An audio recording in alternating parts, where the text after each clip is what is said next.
Olá, eu sou Márcia Garnica, professora adjunta de Clínica Médica da UFRJ, e hoje a gente vai conversar um pouquinho sobre infecção imunossuprimido. Essa é a segunda parte dessa aula, e nessa aula eu queria mostrar para vocês alguns exemplos de como a gente estratifica o risco e propõe estratégias. Então, só voltando um pouquinho à aula anterior, à primeira parte, a gente vai se basear principalmente no dano imune relacionado à própria doença de base e depois também o dano imune relacionado ao tratamento dessa doença de base. Então, no primeiro exemplo, uma mulher previamente ígida, de 22 anos, que procura assistência médica, ela foi numa UPA, referindo um cansaço progressivo há um mês e febre alta com calafrios há 2 dias. Num exame bem sumário, um exame físico bem sumário, ela estava febril, 38 graus Celsius na temperatura axilar, com uma palidez intensa de mucosas e petecas em membros inferiores. Foi efetuado um hemograma simples e no sangue periférico identificaram que a contagem de neutrófilos mais bastões estava abaixo de 400 granulócitos por milímetro cúbico, ou seja, abaixo de 500 granulócitos, o que é a definição de neutropenia. E além da neutropenia, havia também presença de inúmeras células imaturas, blastos, no sangue periférico. Com essa história aguda, com blastos no sangue periférico, uma pancitopenia, na verdade, essa paciente tinha uma provável leucemia mieloide, uma leucemia aguda, mieloide ou linfóide, sem a gente poder identificar imediatamente, mas do ponto de vista de dano imune e de risco infeccioso, principalmente porque essa paciente já se apresentava febril, a gente tem que lembrar da estratificação de risco desses pacientes e as leucemias agudas, tanto a da série mieloide quanto da série de linfóide, elas vão ter ao seu diagnóstico principalmente um dano de fagocitose. Nessa paciente especificamente, isso já estava totalmente estabelecido, visto que o hemograma já mostrava 400 células por milímetro cúbico, ou seja, ela estava neutropênica, já com uma neutropenia instalada. Quando os pacientes têm um defeito de fagocitose, principalmente grave, levando à neutropenia, nós temos que nos preocupar muito com as bactérias, principalmente os colonizantes, gram-negativos entéricos, colonizantes de mucosa, e num segundo tempo, quando a gente tem uma neutropenia mais prolongada de pelo menos uma semana, os fungos do ambiente, principalmente os aspergilos.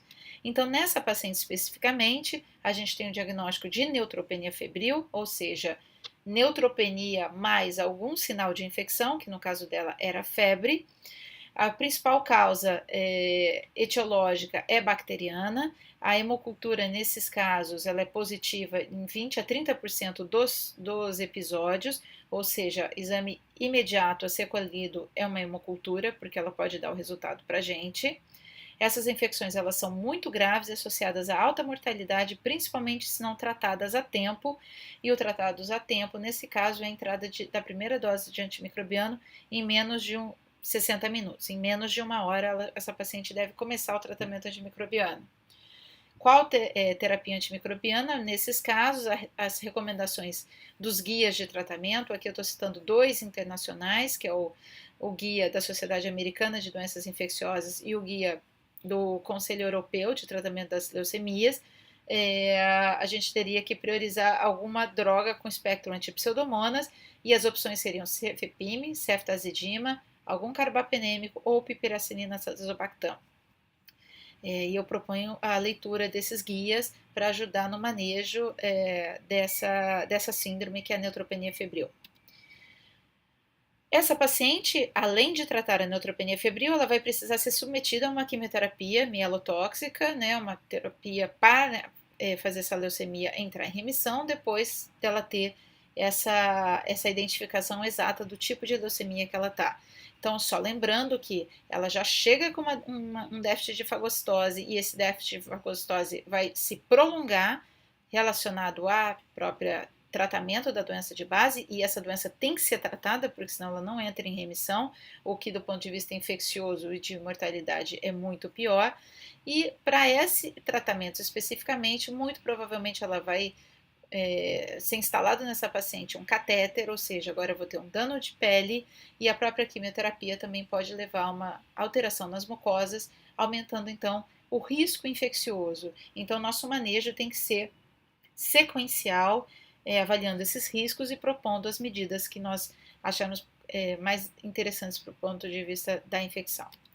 Indo para um outro tipo de paciente agora, então é um paciente masculino de 56 anos, com diagnóstico recente de mieloma múltiplo, e ele fez esse diagnóstico no momento muito adequado. Ele fez um exame de rotina, ele não tinha sintomas específicos, mas depois foi identificado mieloma múltiplo e ele tinha algumas lesões que propiciaram o início da terapia.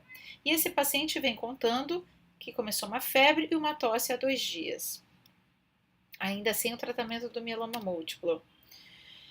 Ao diagnóstico, um paciente com mieloma múltiplo, ele vai ter uma alteração imune principalmente humoral, mediada pelos plasmócitos que vão estar produzindo imunoglobulinas monoclonais, ou seja, que não vão dar uma resposta imune adequada no momento que ele entrar em contato com alguma infecção.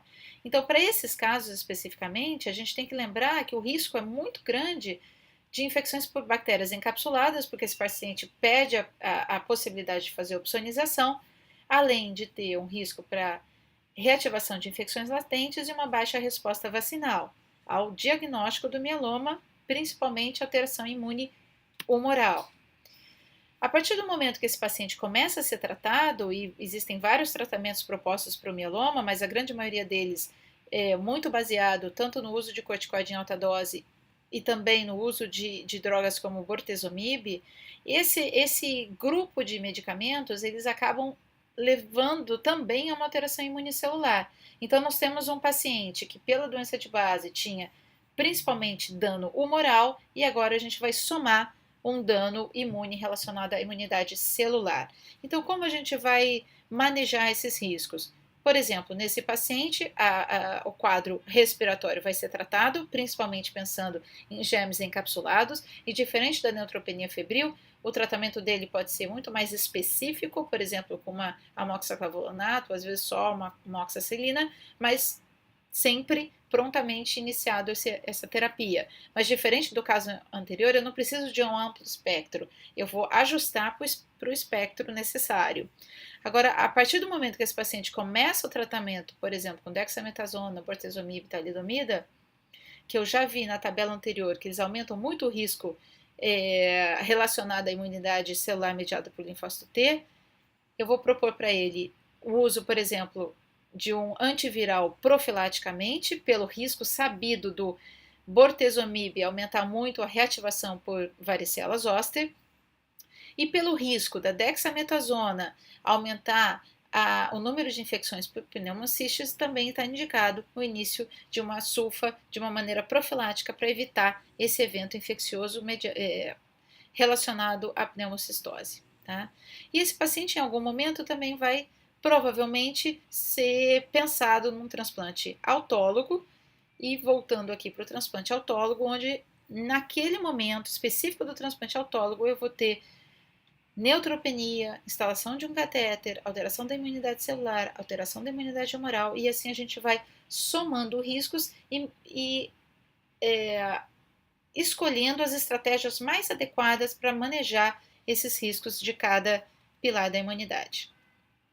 Então, para concluir, foram 2 casos só para a gente exemplificar como os pacientes hematológicos eles devem ser vistos de maneiras diferentes, e sendo vistos de maneiras diferentes do ponto de vista de infecção, os tratamentos propostos devem ser diferentes, e também eles vão acabar sendo ajustados conforme o tempo e